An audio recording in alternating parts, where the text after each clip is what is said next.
masing-masing, masing-masing sumber bisa mengirimkan jumlah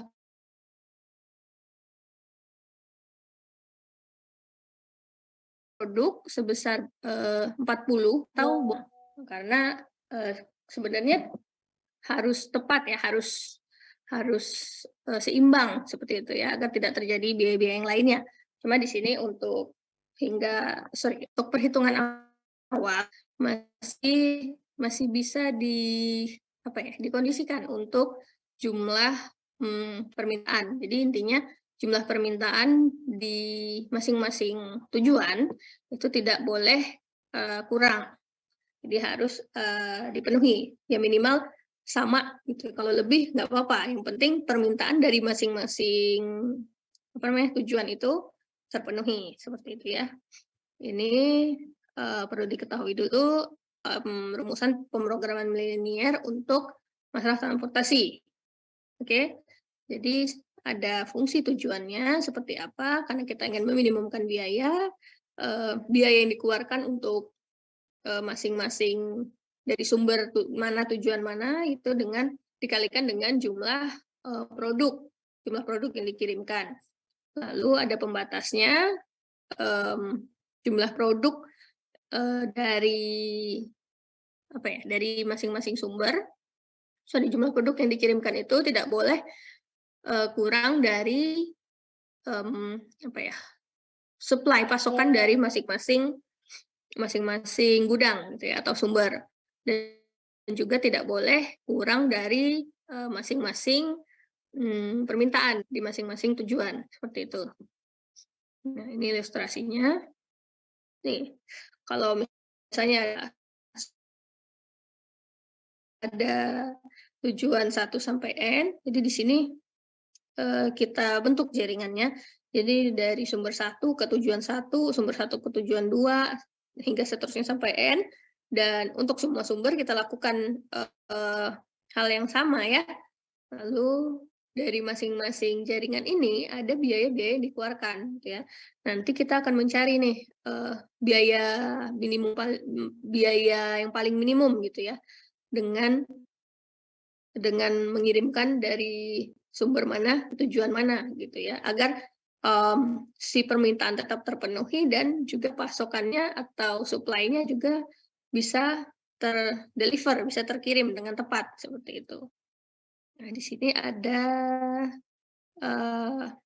model-model otomatis dari masalah transportasi standar atau seimbang. Oke, sebelum masuk ke sini dulu, dari sini tadi ada yang mau ditanyakan dulu nggak?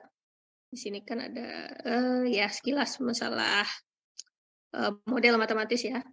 Sampai sini sudah paham atau ada yang ingin tanyakan dulu? Silakan, sambil saya minum bentar ya.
Oke, kalau tidak ada yang Izin bertanya, tanya, oke ya, siapa ini?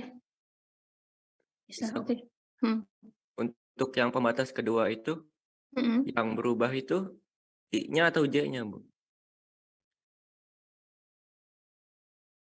yang ini, di sini kan, J sama dengan 1. Kalau ini untuk J1, ini I-nya yang bergerak, ya. Jadi oh ini salah berarti ya saya ininya ya.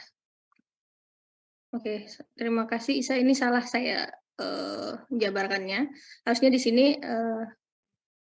kalau B1 ini kan C-nya sampai M, kalau ini tadi kita jabarkannya, misalnya sigma I sama dengan 1, tadi I-nya kita tadi berapa tadi I-nya? 3, I-nya sampai 3.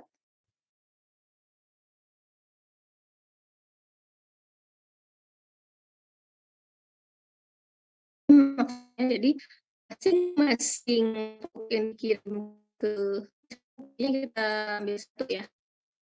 J1 dari masing-masing sumber itu harus lebih atau sama dengan BJ. Kalau misal kita tadi anggap BJ-nya 40, berarti kan di sini X11, X21 ya. Sorry tadi saya salah ini. Harusnya ini 21, 11, X21 dan 31 ini harus lebih atau sama dengan B1 ya, seperti itu.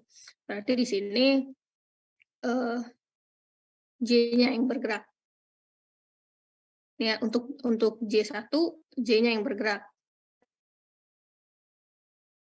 Lalu untuk J2 berarti untuk memenuhi permintaan di mana? Di J2, B2, berarti ini perlu dilihat nih dari masing-masing sumber. Ini ya, berarti ini X12,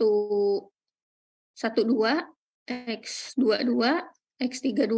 Berarti ini J-nya yang bergerak ya untuk yang pembatas kedua, yang ini ya. Benar ya? Oke, tadi terdapat kekeliruan. Oke, ada lagi yang ingin ditanyakan?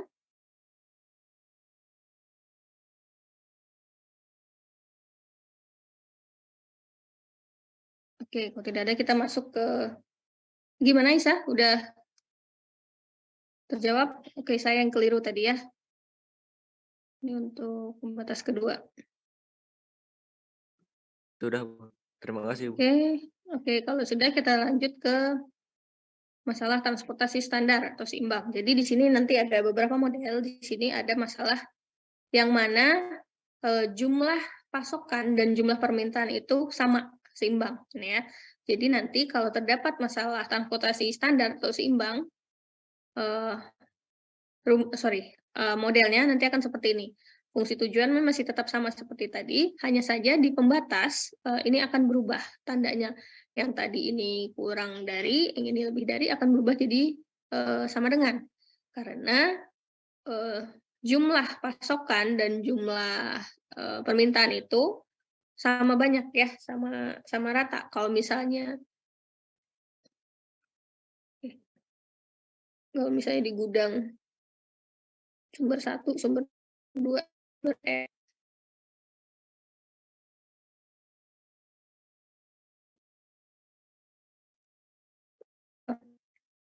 modelnya nanti akan seperti model ini jika jumlah dari semua pasokan yang ada di sumber, misalnya kita jumlah 100, itu sama dengan jumlah dari semua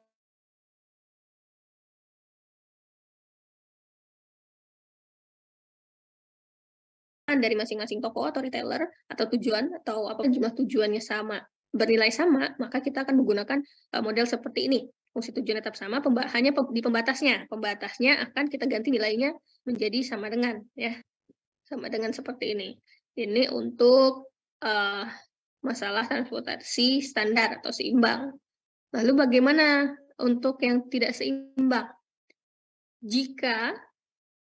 Misalnya jika ada ini total AI ini kan adalah pasokan tadi ya, atau supply yang ada di gudang, dan BJ ini permintaan dari masing toko atau tujuan seperti itu ya. Kalau ternyata si pasokannya lebih besar dari permintaan, misalnya pasokannya ada 200, sedangkan permintaannya hanya 100 ya. Itu bisa, membedakannya di sini ada yang berubah. Untuk fungsi tujuannya pada, eee, nilainya, sini akan kita tambah, N+1. Jadi akan kita tambahkan, apa ya namanya, tujuan fiktif. Jadi kalau misalnya tadi N-nya ada 4, nanti akan kita buat, eee, N-nya jadi 5. Nah, kita balik ke sini. Ini, kita tambahkan, ini kan kita anggap ini T4 ya, kita tambahkan T5. Kita tambahkan jadi T5, lalu bagaimana mencari, nilai BJ-nya? Nilai B-nya di sini B5, berarti kan karena kita tadi punya 4, berarti ini kita kurangkan dari, total pasokannya tadi kita anggap 200 ya, 200 dikurang total, permintaan, 100, berarti B5-nya itu sama dengan, 100 dengan C, I, N+1.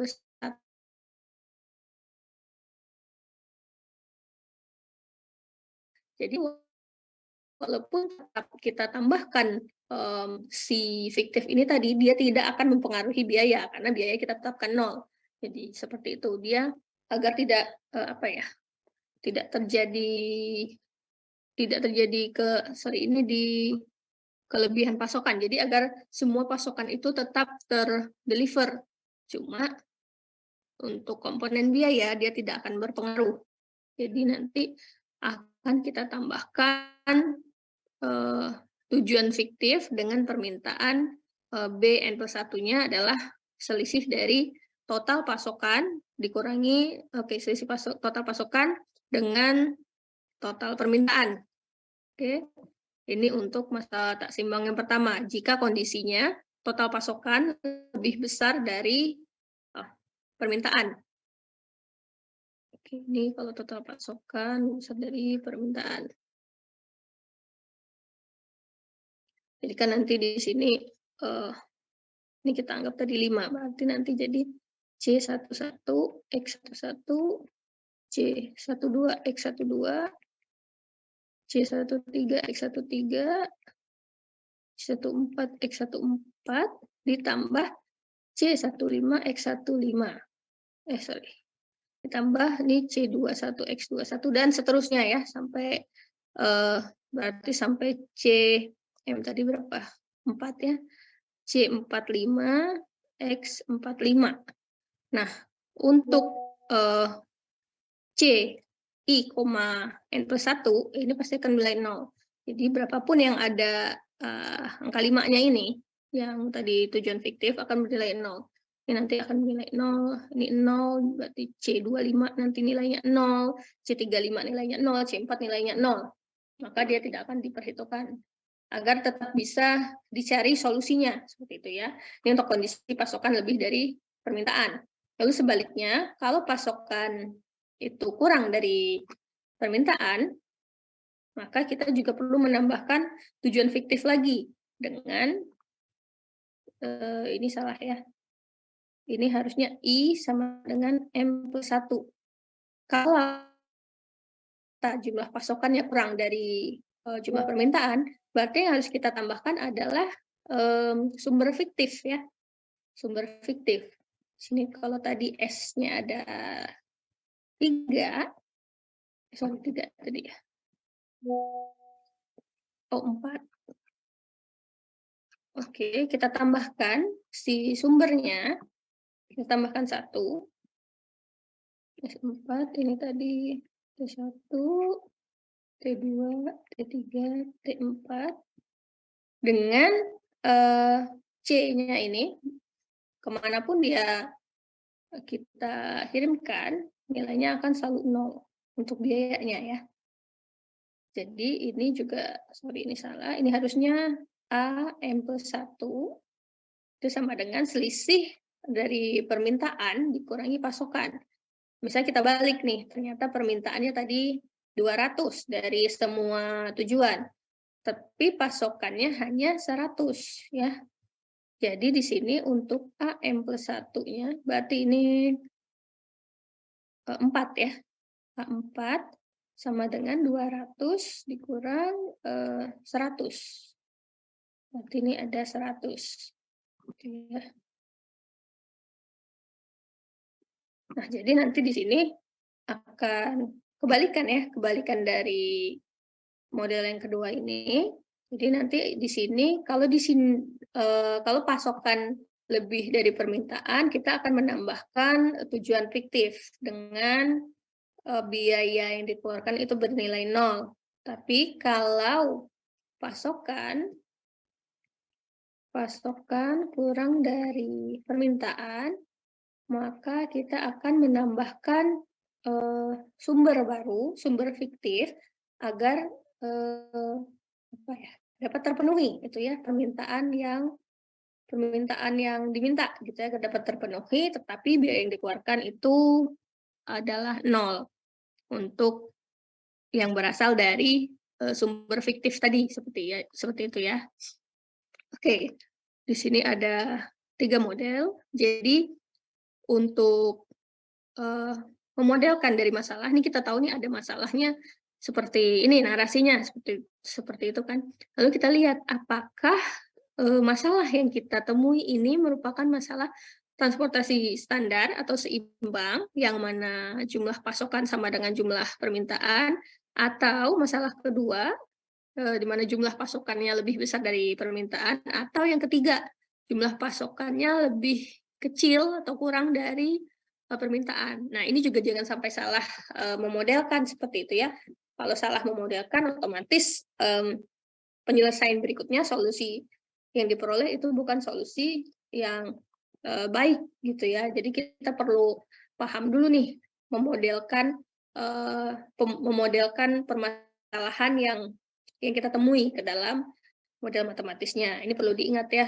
Jadi nanti kalau misalnya ada soal tentang transportasi, ternyata setelah dijumlahkan, misalnya jumlah pasokannya lebih besar dari permintaan, berarti teman-teman harus pakai rumus yang ini ya. Berarti kalau pasokan lebih besar dari tujuan dari permintaan, yang kita punya nih lebih banyak, berarti kita harus nambahkan tujuan fiktif gitu ya, dengan biaya yang dikeluarkan itu sebesar 0 ya, seperti itu. Jangan sampai salah memodelkan seperti itu. Perlu diingat kembali masing-masing masalah transportasi ini. Oke, kita masuk ke contoh. Nah, ini tabel transportasi ini kalau ada sumber ya. Di sumber S1 sampai M, di sini ada pasokan. Kalau kita bikin tabelnya seperti ini ya. Dari sumber 1 ke tujuan 1, biayanya itu ada C11 ya. C11, lalu ini jumlah produk dari sumber 1 ke tujuan 1 itu sejumlah X11. Nah, ini jadi masing-masing pembatas tadi yang sigma IJ sampai M itu XIJ kurang sama dengan AI ya. Ini A1, berarti kan total X1 plus X12, X13 dan seterusnya sampai X1N itu kurang sama dengan A1. Atau untuk kalau misal masalah transportasi seimbang, berarti itu sama dengan 1. Nanti perlu ditotalin gitu ya. Ini A1, A2 sampai ini AM ya. Nah, ini M, ini N. Ini berapa? Kita anggap 10. Kita totalin lagi jumlah dari B1 itu berapa? Kita lihat apakah sama. Kalau misalnya sama, pakai model yang seperti apa. Kalau ternyata pasokan lebih besar dari permintaan, model yang seperti apa, dan seterusnya. Seperti itu ya. Oke, ini untuk rumusan masalah transportasi ya. Jadi kalau kita dapat masalah transportasi, kita modelkan ke dalam model pemrograman linear. Oke, kita lanjut ke pemecahan masalah transportasi. Kalau di pemecahan masalah, berarti kita harus mencari solusi ya. Solusinya dengan apa nih pemecahan, dengan apa? Dengan algoritma. Jadi nanti di sini ada algoritma untuk mencari solusi layak awal dan solusi optimal pada simplex ya. Jadi nanti kita akan mencari solusi awal dulu. Lalu kita cari solusi optimalnya. Oke, untuk algoritma yang pertama dari langkah 0 dulu, kita rumuskan masalah tadi dalam masalah transportasi standar. Yang standar tadi kan berarti yang seimbang ya, yang sama dengan untuk jumlah pasokan dan jumlah permintaan. Langkah pertamanya kita tentukan dulu solusi basis layak awal. Sama seperti pemecahan-pemecahan sebelumnya ya, dengan metode sebelumnya, kita cari dulu solusi layak awalnya. Lalu langkah kedua kita periksa optimalnya. Ternyata jika solusi sudah optimal, maka algoritmanya berhenti, gitu ya. Lalu lanjut ke penentuan solusi basis yang baru dan langkah kedua dan seterusnya ya. Jadi seperti metode simplex ya, ada solusi layak awal, lalu kita cari yang optimal. Lalu kan ada beberapa ketentuan tergantung masing-masing tujuan, jika maksimasi seperti apa, jika minimasi seperti apa. Seperti itu. Jadi di sini untuk mencari metode untuk penentuan solusi basis layak awal ada beberapa. Ada Northwest Corner Method, ada row minimum, column minimum, least cost method, Vogel, dan Russell. Mungkin tidak akan dijelaskan semuanya, hanya beberapa. Di sini setelah kita ketahui masalahnya, sudah kita rumuskan masalahnya ke dalam model matematik, lalu kita cari solusi basis layak awal. Ya. Di sini kita pertama menggunakan Northwest Corner dulu ya. Northwest itu pojok kiri atas ya. Di sini ya, pojok kiri atas. Nah, di sini pojok kiri atas kan ini 2 ya. Ini kan tadi ada C adalah biaya ya, biaya yang dikeluarkan.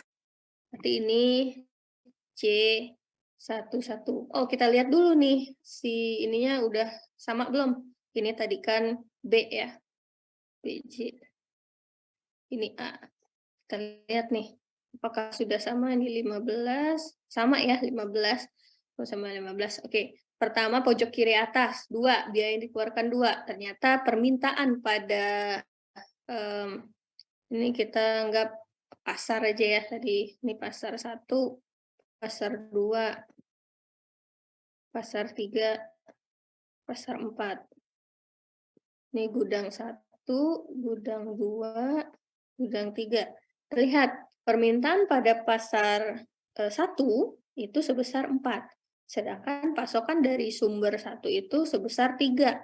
Nah, karena kita akan ke Northwest Corner, jadi si pasokan di sumber 1 ini kita kirimkan ke pasar 1.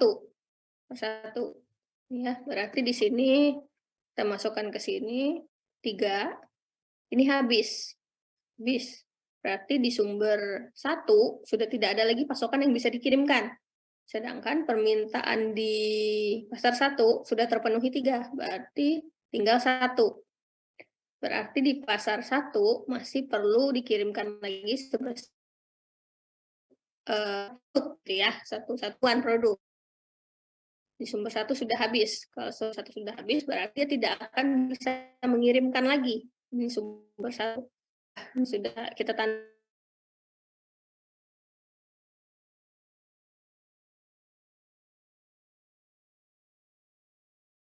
kirinya 10 ya, biayanya 10. Kita lihat di sumber 2 itu ada 7 pasokannya sebesar 7. Lalu tetapi permintaannya hanya 1. Tidak mungkin dong kita pasok semua 7 ke sini, otomatis di sini akan berlebih permintaan di pasarnya. Oleh karena itu kita hanya mengirimkan produk dari sumber 2 ke pasar 1 itu sebesar 1. Di sini habis. Lalu di sini tersisa 6 ya. Tersisa 6. Oke, lanjut ke langkah berikutnya.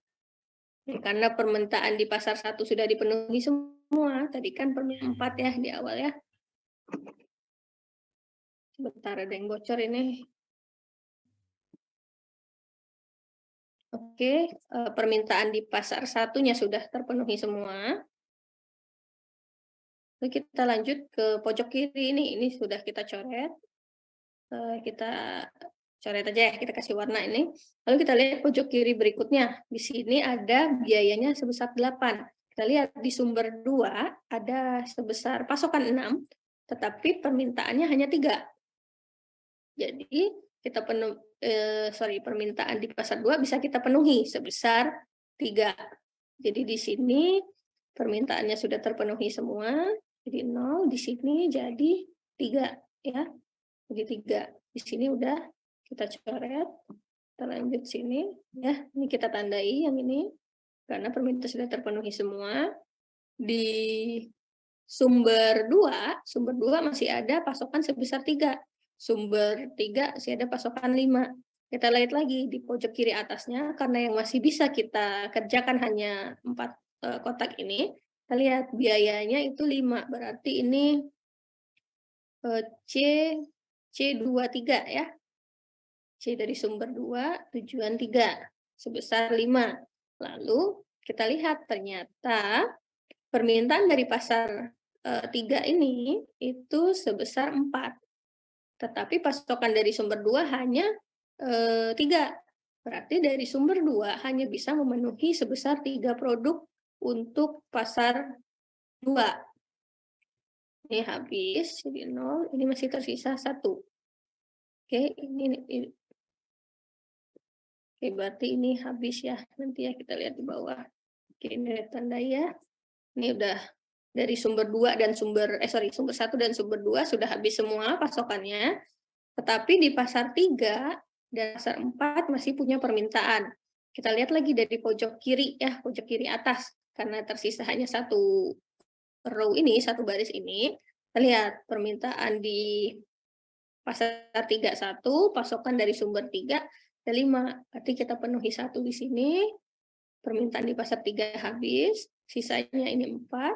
Lalu 4 ini bisa kita kirimkan ke sini ya, ke pasar 4. Nah, habis 0. Jadi dapat kita simpulkan ini ya 1, 4. Simpulannya yang kita kasih nilai-nilai ini ya, nilai jumlah produknya ya. Berarti di sini ada ini X11-nya, C11, ini C21, X21, ini kan tadi ini sumber ya, sumber 1, sumber 2, sumber 3. Ini pasar 1, pasar 2, 3, pasar 4. Berarti ini C22, X22, ini X23, C23, ini X33, C33, ini X ini 34,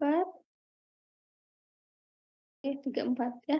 Jadi yang bisa kita kirimkan ya, ini S1, S2, S3. Ini coba ini P1, P2, P3, P4 ya.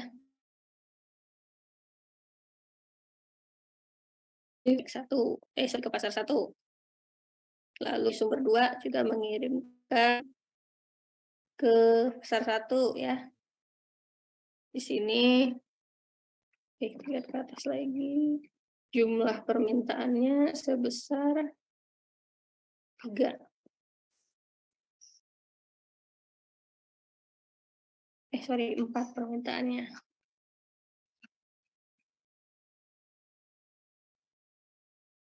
Permintaannya 4. Dari sumber 1-nya dikirim 3. Dari sumber 2-nya dikirim 1. Dikali biaya di C11 ini dari sumber 1 ke pasar 1 itu sebesar 2, ya. Lalu di sini dari sumber 2 ke pasar 1 biayanya sebesar 10. Ini untuk P1. Lalu untuk pasar 2, kita lihat ternyata pasar 2 hanya dipenuhi oleh sumber 2 saja. Di sini. Berarti di sini ada C22 dikali X22 ya. Nih, 3 dikali 8, seperti itu ya. Lalu dari pasar 3 permintaannya dipenuhi oleh sumber 2 dan sumber 3 ya. Jadi dari sumber 2-nya sebesar 3 dan dari sumber 3-nya sebesar 1. Di sini tadi permintaannya 4, berarti sudah terpenuhi. Lalu dari pasar 4 hanya dipenuhi oleh sumber 3 sebesar 4 dengan biaya yang dikeluarkan 8. Jadi dari semua biaya dari masing-masing link ini kita jumlahkan dan diperoleh biaya transportasi totalnya sebesar 92, seperti itu ya. Oke, ini untuk metode Northwest Corner Rule.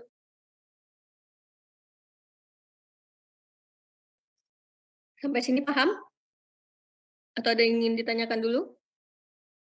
Intinya kita dari pojok kiri atas, kita lihat pojok kiri atas ini ya, kita lihat permintaan dan jumlah permintaan dan jumlah pasokannya. Intinya kalau misalnya di sini tadi permintaannya lebih besar dari apa nih namanya, pasokan, berarti bisa dipenuhi. Kalau ternyata sudah dari sumber 1 misalnya, dari sumber 1 pasokannya sudah terkirimkan semua, berarti untuk sumber 1 itu dicoret semua ini ya. Ini kita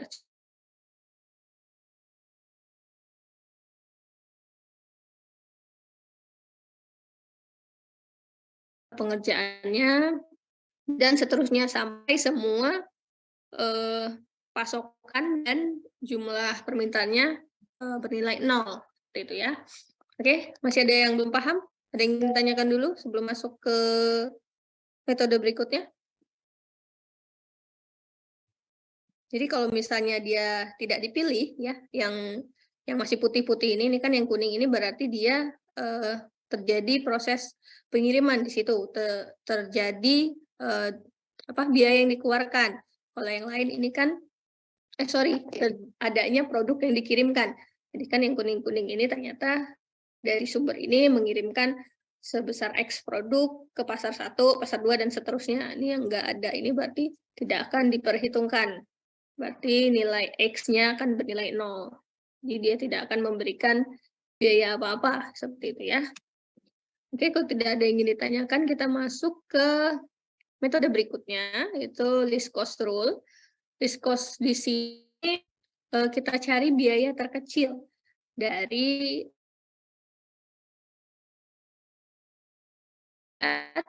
masih yang sama seperti sebelumnya. Ini ada masing-masing biaya.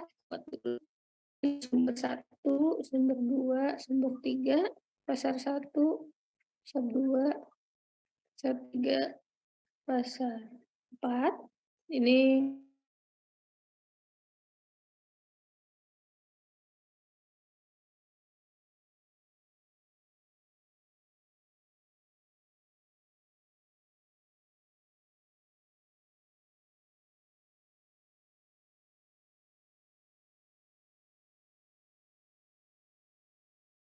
satu ya. Kita saya cek laptop. Sebesar 1. Nah,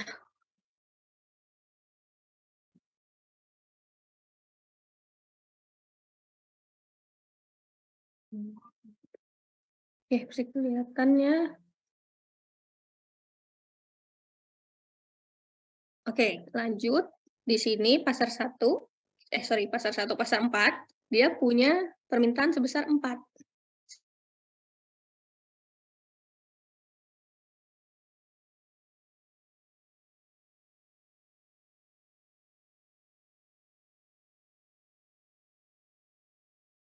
mengirimkan kemanapun lagi ya.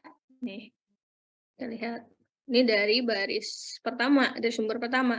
Lalu pada sumber kedua, kita lihat list cost-nya. Cost yang paling sedikit di sini adalah 4 ya, adalah 4. Ternyata di sumber 2 ada sebesar 7, pasokannya sebesar 7. Kita lihat ternyata permintaan di pasar 4 ini hanya tinggal 1 lagi yang perlu dipenuhi.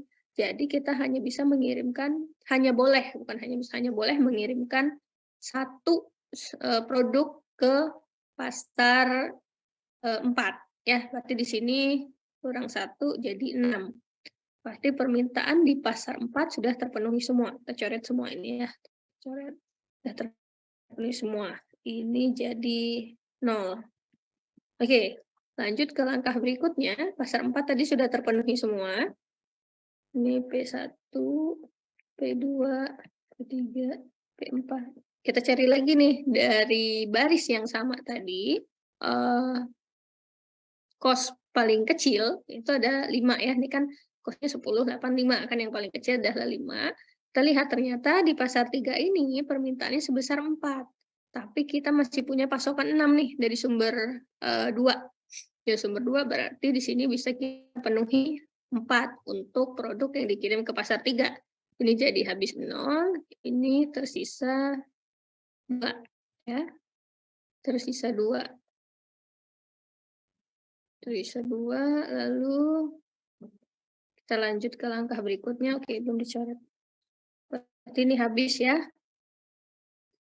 Nih, habis, udah habis. Lalu kita lihat lagi nih. Di baris ketiga, ternyata biayanya yang paling kecil, cost yang paling kecil itu sebesar 6. 6, lalu kita lihat di sini tadi sisa 2, sini 5 pasokannya.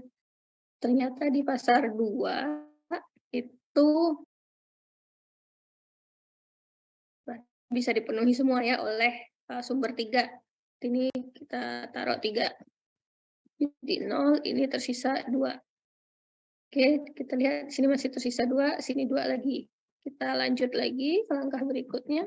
Kita lihat lagi yang paling kecil nilai cost-nya di sini ada 7. 7. Oke, ini tadi belum dicoret ya. Ini udah habis di pasar 2.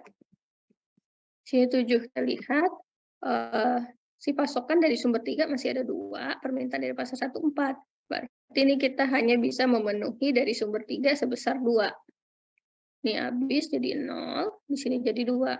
Lalu yang tersisa hanya ini ya, dari sumber 2. Jadi permintaan di pasar 1 hanya bisa dipenuhi oleh sumber 2. Berarti di sini akan dipenuhi oleh sumber 2 sebesar 2, jadi pasokan di sumber 2 habis dan permintaannya pun sudah terpenuhi semua. Lalu kita simpulkan, ya, dapat kita lihat hasilnya. Sudah 0 semua, jadi yang dari sumber mana saja produknya dikirimkan. Berarti di sini dari, kita tulis 1, 2, 3, pasar 1, pasar 2, pasar 3, pasar 4,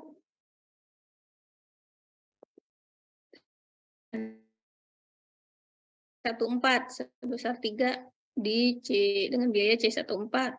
Lalu ada X21 ya, dan biaya C21, lalu ada X berapa nih? 23 dengan C23.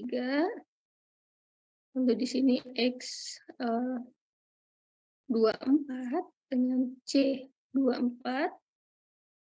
Ini ada C31. Sorry, X C 31, ini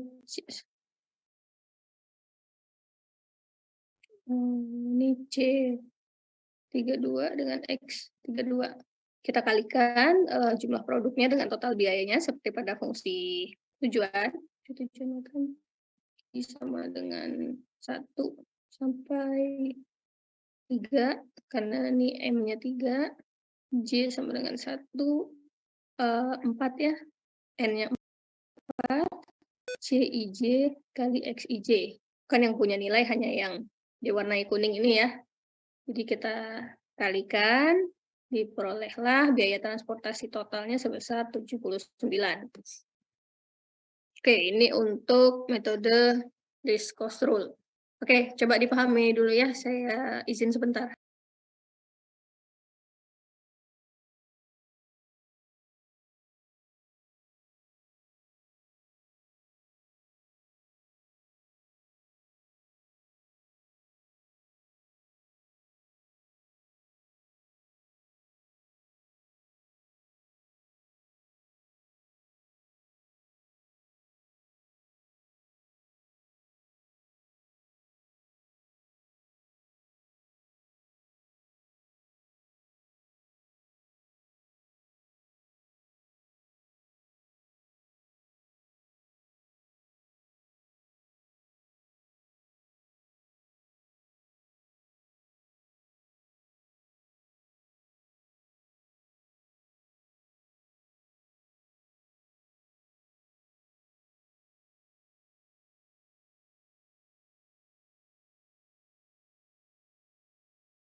Oke, kita lanjut.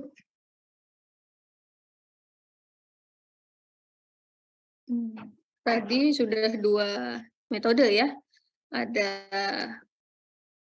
Northwest Coast dan least cost rule. Lalu kita lanjut ke metode berikutnya untuk masih mencari solusi, layak awal. Jadi tadi kan kalau saya jelaskan ada beberapa solusi layak awal ya. Sini perlu diingatkan dulu, nah dari, eee, masing-masing, metode ini kan misalnya kita coba beberapa metode ya dari metode penentuan solusi basis layak awal ini. Nah, solusi optimalnya bukan dari nilai yang kita dapat dari masing-masing metode ini kita bandingkan, bukan. Ini hanya untuk mencari solusi layak awalnya dulu. Nanti setelah kita dapatkan solusi basis layak awal, kita lanjut ke pencarian solusi optimalnya. Nanti akan ada lagi metodenya dalam pencarian solusi optimal, seperti itu. Lalu kita lanjut ke metode lainnya ada Oke, sebentar.